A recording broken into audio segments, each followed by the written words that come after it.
Kita mulai aja. Assalamualaikum warahmatullahi wabarakatuh. Bentar ya.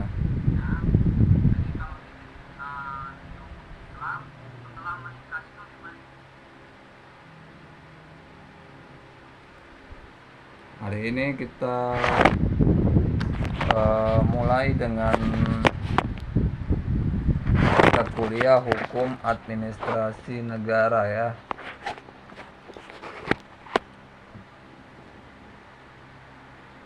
Dengan materi hari ini yaitu instrumen pemerintah.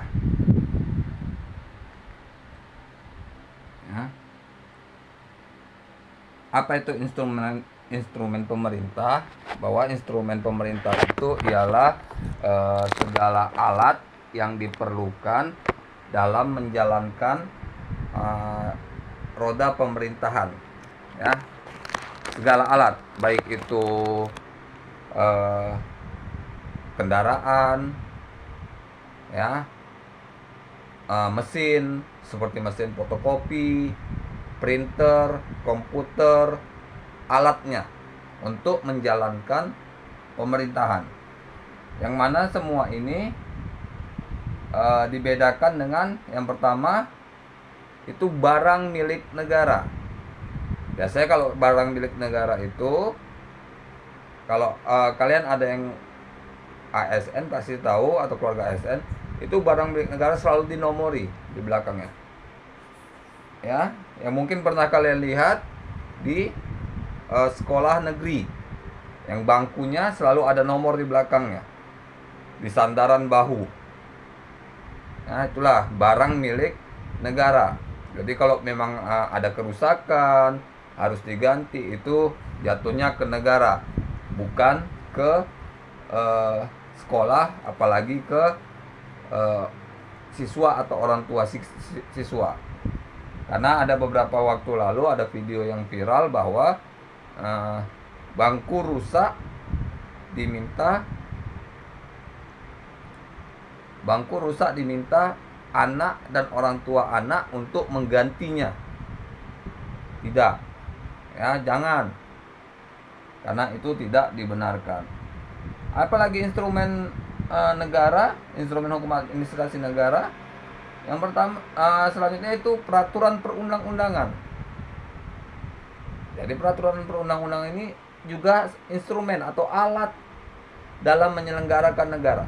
Karena semua tindakan pemerintah dalam suatu negara ini dilandaskan pada undang-undang.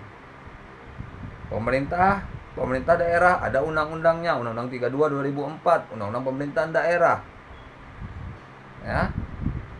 Presiden, penetapan presiden wakil presiden ada undang-undangnya, di Undang-Undang Dasar pun ada. Ya. Apalagi alat instrumen administrasi negara. Yang ketiga, peraturan kebijaksanaan. Ya, peraturan-peraturan yang dibuat oleh pejabat publik tentang kebijaksanaan dalam menyelenggarakan suatu negara. Ada juga rencana-rencana dan perizinan. Nah, perizinan itu semua adalah instrumen negara. Ya. Izin apa? Izin IMB. Makanya itu dikeluarkan oleh negara. Apalagi instrumen negara, pegawai, ASN atau PNS, itu sebagai instrumen alat negara. Ya. Ada juga instrumen hukum keperdataan. Seperti apa? Aturan sita. Jadi instrumen hukum administrasi negara ini sebagai alat bantu. Sebagai alat bantu dalam hukum pemerintahan.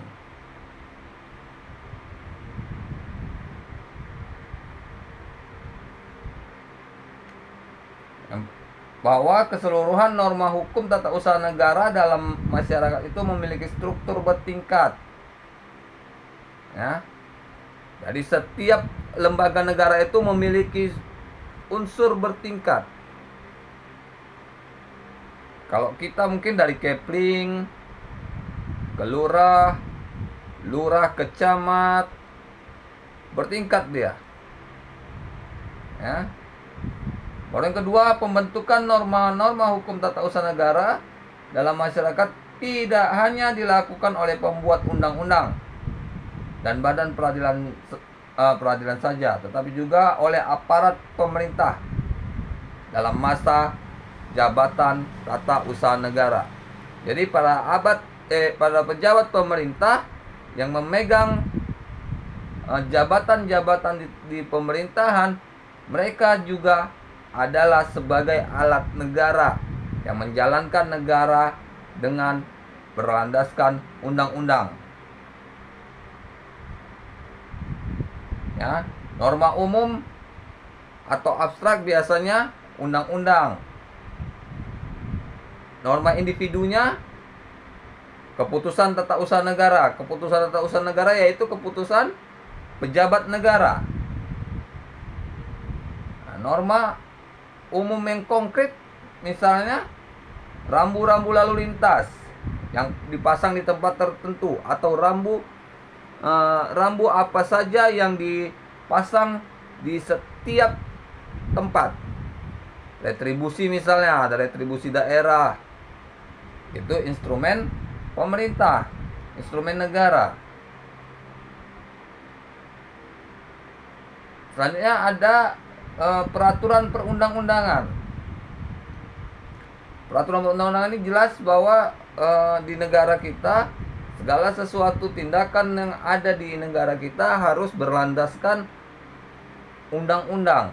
Artinya bahwa apapun yang kita lakukan tidak boleh melanggar aturan perundang-undangan. Ya. Jadi semua keputusan presiden, menteri, gubernur, bupati, wali kota, atau pejabat lainnya yang bersifat mengatur yang sudah ada dalam undang-undang. Ya. Jadi para pemangku jabatan seperti yang saya bilang tadi, dia pemangku jabatan menyelenggarakan pesan dari administrasi negara, pesan dari undang-undang untuk diterapkan di negara Indonesia kepada masyarakat Indonesia. Ya. Jadi pejabat itu hanya sebagai alat penyelenggara. Ada keputusan tata usaha negara.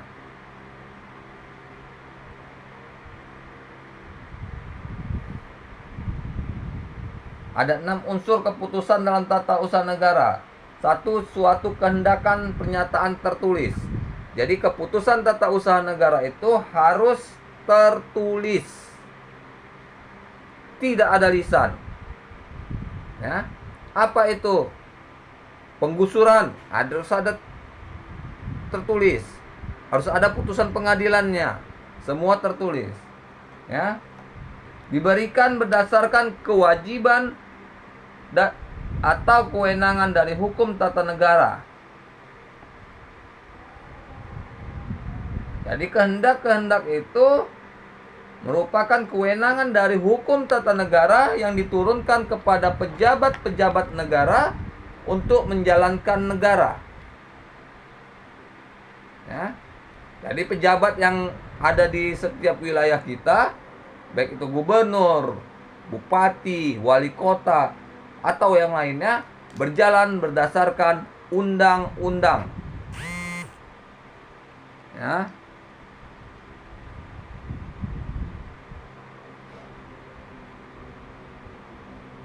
Lalu ada unsur apa? Keputusan. Keputusan ini yaitu keputusan pejabat tata usaha negara yang tertulis. Apa contohnya? Perda, perwakot, peraturan wali kota, peraturan gubernur, peraturan bupati.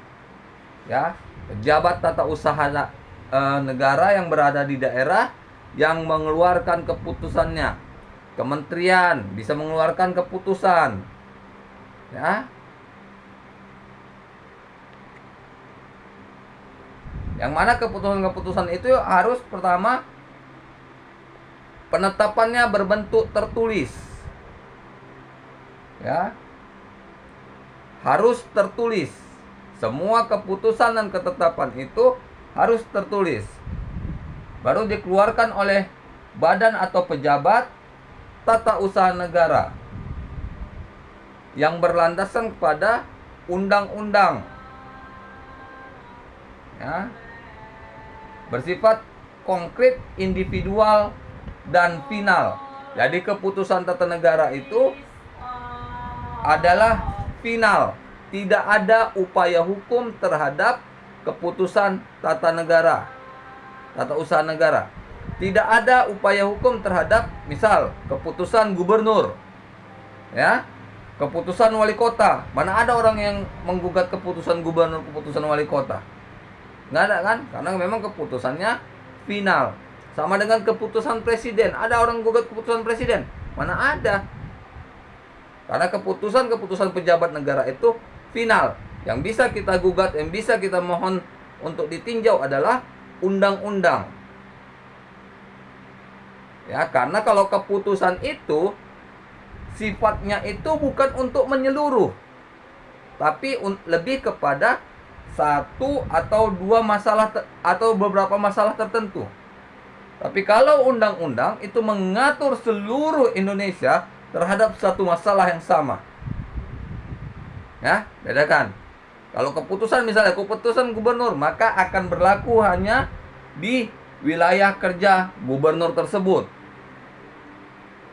Keputusan wali kota akan berlaku terhadap warga yang ada di kota tempat wali kota tersebut bertugas. Nggak bisa mengatur kota lainnya. Ya, setiap keputusan harus menimbulkan akibat hukum. Jadi setiap keputusan yang diperbuat oleh pejabat negara itu pasti ada akibat hukum. Apa contohnya? Retribusi parkir. Itu ada akibat hukumnya jika melanggar. Retribusi sampah ada akibat hukumnya. Ya.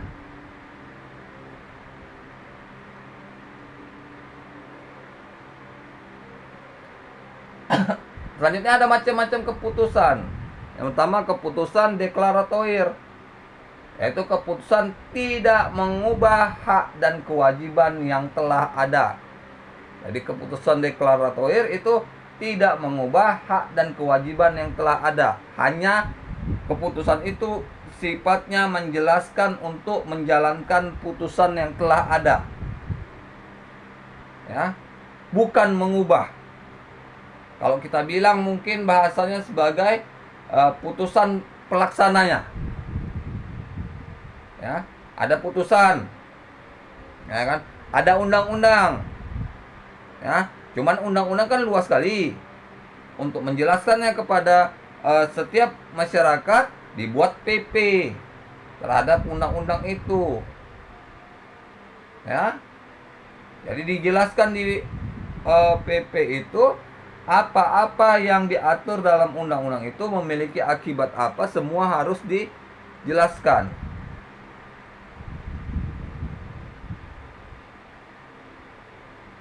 Yang kedua ada keputusan yang menguntungkan dan memberi beban, yaitu memberikan hak-hak dan memberikan kemungkinan untuk memperoleh sesuatu. Ya. Jadi keputusan-keputusan itu bisa memberikan atau memperoleh sesuatu. Apa contohnya? Penertiban PKL, penyitaan barang-barang pedagang akan menimbulkan sesuatu dampak, akan menghasilkan sesuatu. Apa yang dihasilkan? Barang sitaan. Ya. Kita tidak bilang positif negatifnya dulu, tapi apa yang menjadi barang sitaan itu adalah misalnya barang dagangan. Ya. Ada keputusan yang permanen. Jadi keputusan pejabat negara itu yang dibuat bisa bersifat permanen. Apa contohnya? IMB.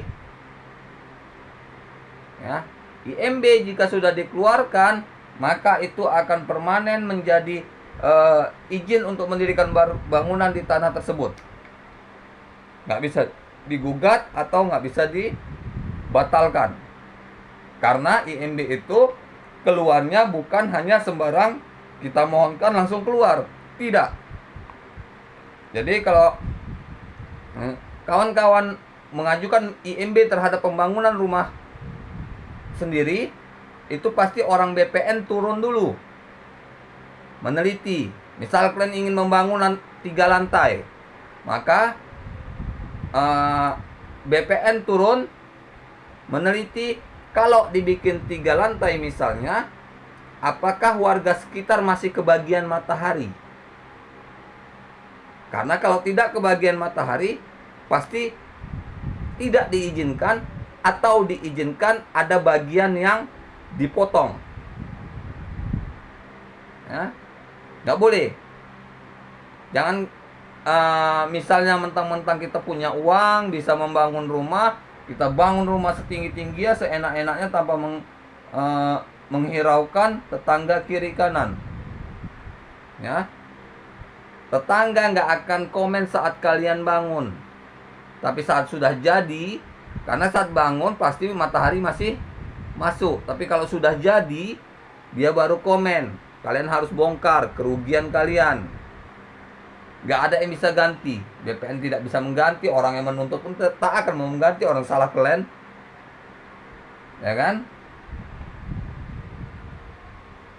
Ada keputusan yang bersifat positif dan negatif. Yaitu yang menimbulkan hak dan kewajiban bagi yang dikenai keputusan. Apa itu? Jadi hak dan kewajiban keputusan positif dan negatif ini adalah penilaian masing-masing individu. Karena ya, negatif menurut si A belum tentu negatif menurut si B. Ya kan? Jadi biasanya putusan positif negatif ini dari penilaian masing-masing pihak.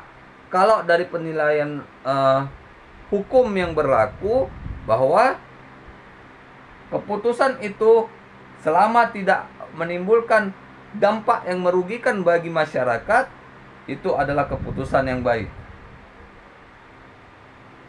Ada keputusan perorangan dan kebendaan, yaitu yang diterbitkan berdasarkan kualitas pribadi orang tertentu atau yang berkaitan dengan orang. Apa contohnya? Contoh misalnya surat pemberhentian sebagai pegawai negeri sipil. Nah, itu keputusan untuk pribadi, perorangan.